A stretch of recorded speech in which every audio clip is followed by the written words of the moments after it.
할렐루야, 말씀을 사랑하고 그 말씀이 알면서 멈추는 것이 아니라 삶이 되기를 소망하는 성도 여러분, 오늘은 가스펠 프로젝트 신약 6권의 사과를 나누도록 하겠습니다. 사과의 제목은 바울이 감옥에서도 기뻐하다입니다. 사도 바울은 로마의 감옥 안에서 기쁨의 편지라 불리는 빌립보서를 기록하게 되었습니다. 그가 지난날 자신이 겪었던 고통과 고난이 복음 전파에 오히려 진전이 되고 예수 그리스도에게는 영광이 되어 많은 사람들이 믿음 위에 굳게 서게 된 것에 대한 그 기쁜 소식을 듣고 그 기쁨을 표현했기 때문에 빌립보서를 기쁨의 편지라고 부릅니다. 본가를 통해서 우리도 지나온 나의 삶을 통해 빛을 발하셨던 그리스도 안에서 커다란 기쁨을 발견하게 되는 저희들이 되어지기를 주님의 이름으로 간절히 소원합니다. 첫 번째로 살펴볼 세션 포인트는 복음이 전파되는 것을 보며 기뻐하게 된다는 것입니다. 본문 빌립보서 1장 12절에서 18절까지 말씀 중에 15절에서 18절까지 말씀을 제가 읽어드리겠습니다. 어떤 이들은 투기와 분쟁으로, 어떤 이들은 착한 뜻으로 그리스도를 전파하나니 이들은 내가 복음을 변증하기 위하여 세우심을 받은 줄 알고 사랑으로 하나, 그들은 나의 매임에 괴로움을 더하게 할 줄로 생각하여 순수하지 못하게 다툼으로 그리스도를 전파하느니라. 그러면 무엇이냐? 거칠애로 하나 참으로 하나 무슨 방도로 하든지 전파되는 것은 그리스도니 이로써 나는 기뻐하고 또한 기뻐하리라. 바울이 로마 감옥에 갇혔습니다. 그러나 바울의 매임은 단순한 옥살이가 아니었습니다. 나의 매임이 시위대 안과 그 밖의 모든 사람에게 나타났으니 라고 이렇게 본문에 나와 있는데, 이것은 시위대 안에서도 바울의 매임이 화제가 되었다는 것을 우리에게 알려줍니다. 그와 함께 바울이 전한 복음에 관한 이야기도 자연스럽게 그 감옥 안에서 많이 사람들에게 회자가 되었을 것입니다. 즉 바울의 매임은 복음이 전파되는 또 다른 통로로 쓰임받게 된 것입니다.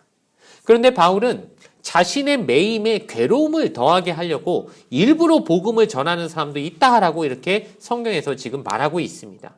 그러나 그것이 거칠애로 하든 참으로 하든 복음만 전파된다면 자신은 상관이 없다. 즉 자신에게 있어서 제일 중요한 것은 복음이 전파되는 것이다 라고 그는 말하더라는 것이죠. 옥에 갇혀있는 바울이 빌립보 교회가 계속해서 복음을 전파하는 것을 멈추지 않고 있다는 그 사실을 듣고 그 소식에 매우 기뻐했습니다.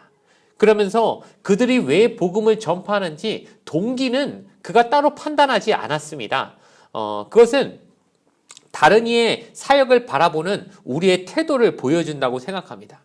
우리가 함부로 남이 어떻게 사역하는지 판단할 필요가 없습니다. 그가 어떻게 일하든 하나님은 그것에 대해서 알아서 판단하실 것이고, 그것이 우리 사이에 어떤 교회 공동체 안에서 다른 이가 하는 사역을 내가 어떻게 판단하거나 비판하는 것을 통하여 이것이 오히려 공동체가 갈라지고 분열되어져 버리는 확률이 되어질 것이, 그런 일들이 일어날 확률이 높아지기 때문에 우리는 그저 하나님이 각자에게 주신 사명에 맞게 자기가 다 하는 일들이 다 수고로이 하지만 그것이 하나님 앞에 귀하게 쓰임 받겠구나라고 생각하며 믿고 남들이 하는 사역에 대해서 왈가왈부할 것이 아니라 내가 받은 사명을 어떻게 하나님 앞에서도 잘할 것인가, 이것만을 기억하고 집중하며 살아가기에도 부족한 시간이라는 사실 우리가 꼭 기억해야 할 줄로 믿습니다. 그러므로 내가 하려는 사역이 나를 높이고 내 이름을 드러내고 내가 영광받기 위해서 하는 것이 아니라 결국 하나님이 높여지기만을 바라는 것이 나의 순수한 동기라고 하면 이 자체로 누가 어떻게 나의 일에 어떤 모습을 보인다 할지라도 결국 최종적으로 하나님이 높아지시고 예수님의 복음이 전파되기만 한다면은 거기에 대해서 아무런 어려움이나 마음의 괴로움이 있는 것이 아니라 도리어 바울과 동일한 모습으로 어찌됐든 예수님만 전해진다면 난 기쁘다라고 하는 마음으로 모든 것들을 다 받아들이고 포용할 수 있는 그런 넓은 가슴을 가진 그런 우리의 모습이 된다면, 그런 태도를 가진다면 하나님 보시기에 매우 기쁜 사람들의 모습이 되지 않을까, 그렇게 생각하며 그런 모습, 그런 태도를 가지고 사역하게 되는 저와 여러분이 되어지기를 주님의 이름으로 부탁을 드리겠습니다. 두 번째로 살펴볼 것은 살든지 죽든지 그리스도를 높이는 일을 기뻐하라는 것입니다. 빌립보서 1장 19절에서 26절까지 본문 중에 19절에서부터 20절, 21절을 제가 읽어드리겠습니다. 이것이 너희의 간구와 예수 그리스도의 성령의 도우심으로 나를 구원에 이르게 할 줄 아는 거로 나의 간절한 기대와 소망을 따라 아무 일에든지 부끄러워하지 아니하고 지금도 전과 같이 온전히 담대하여 살든지 죽든지 내 몸에서 그리스도가 존귀하게 되게 하려 하나니 이는 내가 사는 것이 그리스도니 죽는 것도 유익함이라. 아멘. 많은 사람들은 죽음을 두려워하고 피하려고 합니다. 너무 당연한 것이죠. 그러나 바울은 죽음을 대함에 있어서 새로운 모습을 우리에게 보여줍니다. 즉 자신의 죽음도 그리스도를 위해 유익하면 괜찮다고 말하는 것이죠. 사는 것도 유익하고 죽는 것도 유익해서 바울은 지금 그 사이에 끼어 있다라고 이렇게 말하고 있습니다. 즉 자신은 살아도 괜찮고 죽어도 괜찮아서 아무 쪽에나 다 갈 수 있는 그 위치에 지금 자기가 있다라고 얘기하고 있는 것이죠. 그가 죽음도 유익할 수 있다고 바라보는 그 마음은 우리가 흔히 가질 수 있는 이 땅에서 더 잘 살고 더 많은 걸 가지고 싶고 더 많은 소유를 얻기 위한 어떤 욕심을 가지는 마음과 정확히 반대되는 마음이라고 할 수 있습니다. 이러한 마음이 있는 사람은 더 겸손하게 될 것이고 또 그 삶이 매우 아름답게 될 것입니다. 이러한 모습이 바로 믿지 않는 사람들에게도 그리스도인의 삶은 정말 다르구나. 예수님을 믿는 사람들의 모습은 정말 우리와 다르구나 라고 하는 차별점을 보여줄 수 있는 선한 영향력을 끼칠 수 있는 통로가 될 수 있을 것입니다. 많은 사람들은 소유에서부터 기쁨을 찾습니다. 내게 없는 거, 부족한 것이 채워지면 거기서 기쁨을 느끼지요. 그런데 그 부족함이라는 것은 성장을 위한 어떤 동기나 동력이 될 수 있습니다. 그럼에도 우리는 허영심은 조심해야 됩니다. 꼭 필요한 게 아님에도 너무 그걸 가지고 싶어 하고 그것이 채워져야만 내가 진짜 기뻐할 수 있는 사람이 된다면은 이것은 필요가 아니라 나의 어떤 욕심이고 욕망에서부터 채워지는 것이기 때문에 이것은 나에게 유익이 될 수 없을 것입니다. 그런 사람은 영원히 만족할 수 없을 것이고 그렇기 때문에 기쁜 삶도 살 수 없게 되고 말 것입니다. 어느 만큼 있어야 우리가 진짜 행복해질 수 있겠습니까? 부자도 항상 그보다 조금 더 많은 것을 원하는 그런 사람의 속성이 있는데 누가 물질이나 다른 어떤 것으로 인하여 만족함과 기쁨을 영원히 얻고 살 수 있겠냐는 것입니다. 그렇기 때문에 우리는 오히려 소유보다는 관계에서부터 기쁨을 찾아야 될 것입니다. 내가 누군가에게 사랑받고 있고 누군가를 사랑할 수 있으며 누군가에게 유익이 되어줄 수 있는 존재, 누군가에게 필요가 되어줄 수 있는 존재가 되었다는 이 사실에 만족하고 기쁨의 이유를 찾는다면 우리는 진정한 기쁨을 얻을 수 있을 것입니다. 그러기에 바울은 지금 빌립보 교회를 향해 자신이 그런 존재가 되었다는 사실에 기뻐했고 그렇기 때문에 로마 감옥 안에서도 기쁨을 표현할 수 있는 기쁨의 서신 빌립보서를 쓰고 있게 되는 것입니다. 우리도 이 모습 안에서 주님께 나는 사랑받는 자녀이구나. 또 내 주변의 사람들에게 하나님의 사랑을 전달해 줄 수 있는 축복의 통로구나 라는 사실을 온전한 내 삶의 큰 기쁨의 이유로 삼게 되는 저와 여러분이 되어지기를 주님의 이름으로 간절히 부탁을 드리겠습니다. 마지막으로 살펴볼 세션 포인트는 믿는 사람들이 고난 가운데 굳건히 서는 모습을 보고 기뻐하게 된다는 것입니다. 본문 빌립보서 1장 27절에서 30절까지 말씀을 제가 읽어드리겠습니다. 오직 너희는 그리스도의 복음에 합당하게 생활하라. 이는 내가 너희에게 가보나 떠나 있으나 너희가 한 마음으로 서서 한 뜻으로 복음의 신앙을 위하여 협력하는 것과 무슨 일에든지 대적하는 자들 때문에 두려워하지 아니하는 이 일을 듣고자 함이라. 이것이 그들에게는 멸망의 증거요 너희에게는 구원의 증거니 이는 하나님께로부터 난 것이라. 그리스도를 위하여 너희에게 은혜를 주신 것은 다만 그를 믿을 뿐 아니라 또한 그를 위하여 고난도 받게 하려 하심이라. 너희에게도 그와 같은 싸움이 있으니 너희가 내 안에서 본 바요 이제도 내 안에서 듣는 바니라. 바울은 감옥이라는 두려움 속에서도 도우신 하나님을 바라보았습니다. 혹시 자신에게 죽음이 찾아온다 할지라도 그것이 주님에게 유익이 되기만 하면 만족한다고 그는 생각했던 것입니다. 그리고 자신과 똑같이 빌립보 교인들도 이러한 용기나 믿음을 가지고 살아가기를 원했습니다. 그리하여 오늘 본문 말씀에 무슨 일에든지 대적하는 자들 때문에 두려워하지 아니하는 이 일을 듣고자 함이라 라고 바울은 말씀에 이렇게 자신의 마음을 나타냈던 것입니다. 하나님도 역시 우리에게 이러한 마음을 원하실 것입니다. 그리고 그런 마음을 가질 수 있도록 두려움을 감당할 수 있는 힘과 능력도 함께 주시려고 하실 것입니다. 바울은 빌립보 교인들에게 그들이 장차 받게 될 고난에 대비하기 위해 준비해야 될 마음을 한 가지 가르쳐 주는데 그것은 바로 한 마음을 가져야 된다라고 말하고 있습니다. 우리 흔히 재난 영화 같은 것을 보면 재난을 맞는 사람들이 다 그 안에서 항상 보면은 꼭 나오는 장면이 이 재난이 왜 왔는가 서로 남 탓을 하며 서로 다투는 장면들을 한 번씩 보게 됩니다. 그리고 고난을 맞이하다 보면 항상 마음이 갈라지는 경우가 많지요.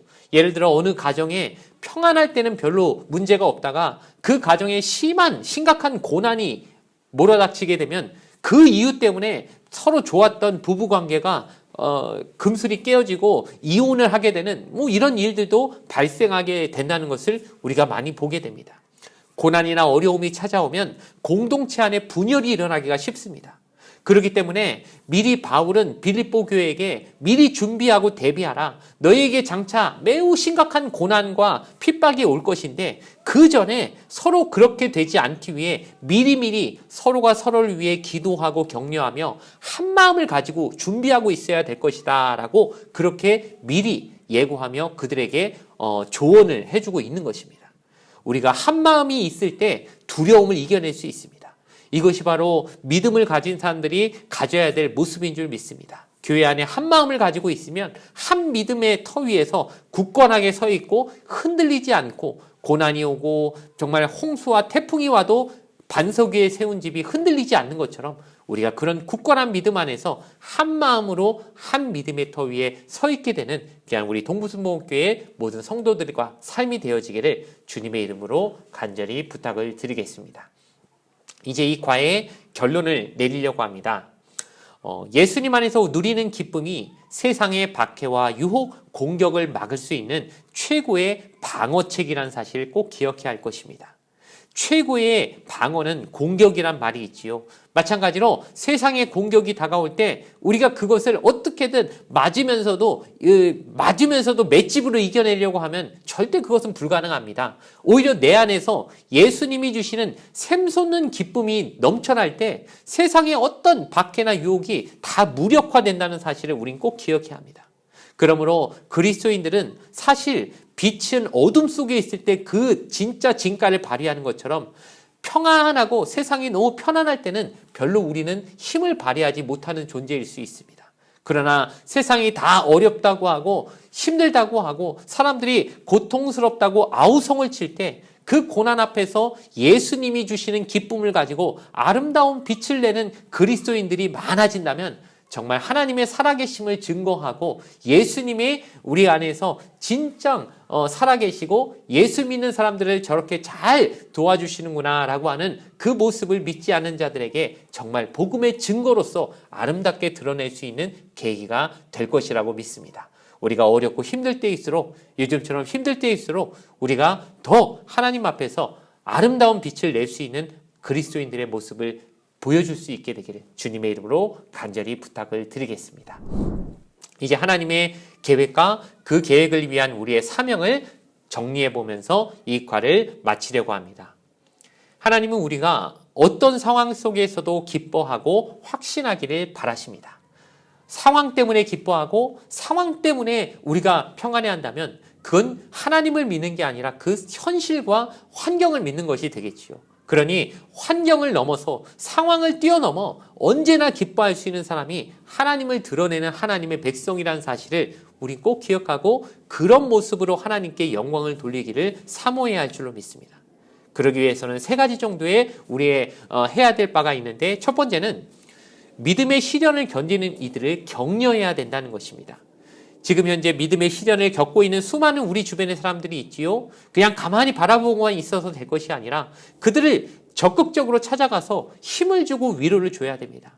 단지 말로만 되는 것이, 할 것이 아니라 때로는 그 사람이 필요한 것이 있다면 채워주고 또 그것을 도와줌을 통하여 그가 힘을 얻고 하나님 안에서 믿음의 굳건한 걸음을 다시 걸어나갈 수 있도록 우리가 일으켜 세워줄 책임이 있다는 사실을 잊지 말아야 됩니다. 그러기 위해 하나님이 우리를 한 공동체로 하나의 교회로 만들어 주신 것이지 저 사람이나 나나 따로따로 아무 의미 없이 서로 각자 도생으로 생활하라고 할 것이면 못하러 하나님이 공동체를 만들어 주셨겠습니까? 공동체 안에 믿음의 시련을 현재 겪고 있는 사람이 있지 않은지 근실히 살펴보고 함께 힘을 주며 함께 나아가는 동행하는 그런 아름다운 공동체 되어지기를 주님의 이름으로 부탁을 드리겠습니다. 두 번째로 삶의 목적을 그리스도를 높이는 일로 여겨야 될 것입니다. 우리가 살아가는 목적이 정말 내가 얼마나 더 잘 살까, 더 많은 것을 얻을까, 더 좋은 옷을 입고 더 큰 집에서 살며 더 좋은 차를 모는 것인가가 우리의 목표가 되어져 버린 사람들이 현대 자본주의 사회의 얼마나 대부분이겠습니까? 그런데 그리스도인들은 좀 달라야 될 줄로 믿습니다. 바울처럼 내가 사나 죽으나 살아도 관계없고 죽어도 관계없고 예수님께 영광만 된다면은 어떤 것도 기쁘겠다라고 하는 그 삶의 자세를 우리가 진짜 배워야 할 것입니다. 하루아침에 되진 않겠죠. 영적 훈련이 필요할 것입니다. 그러나 우리의 목적 역시 그 사도 바울이 걸어갔던 길과 동일하게 나아간다면 하나님 보시기에 매우 큰 영광된 삶이 되어질 줄로 믿습니다. 마지막으로 내 안에 있는 그리스도의 소망을 다른 이들에게 전해야 된다는 것입니다. 하나님이 주신 그 놀라운 소망, 그 환경조차 기쁨으로 이겨낼 수 있는 그 충만한 소망이 내 안에만 있다면 얼마나 안타깝겠습니까? 내 주변에도 역시나 같이 고통당하고 힘들어하고 마음에 큰 병을 가지고 있는 사람들이 주변에 많이 있을 것인데 내가 알고 있는 예수가 그들에게도 소망이 될 수 있다는 걸 믿는다면 어찌 우리 입술을 열지 않을 수 있겠습니까? 우리에게 주신 사명을 잘 감당하며 내 안에 있는 예수의 소망을 다른 이들에게 흘려보낼 수 있는 하나님의 귀한 사람들이 다 되어져서 하나님께 놀랍도록 영광스럽게 쓰임받는 우리 모든 귀한 성도님들의 삶이 되기를 주님의 이름으로 간절히 부탁을 드리겠습니다. 이것으로 구역공과 가스펠 프로젝트 신약 6권의 사과를 모두 마치도록 하겠습니다. 함께 시청해 주셔서 감사합니다.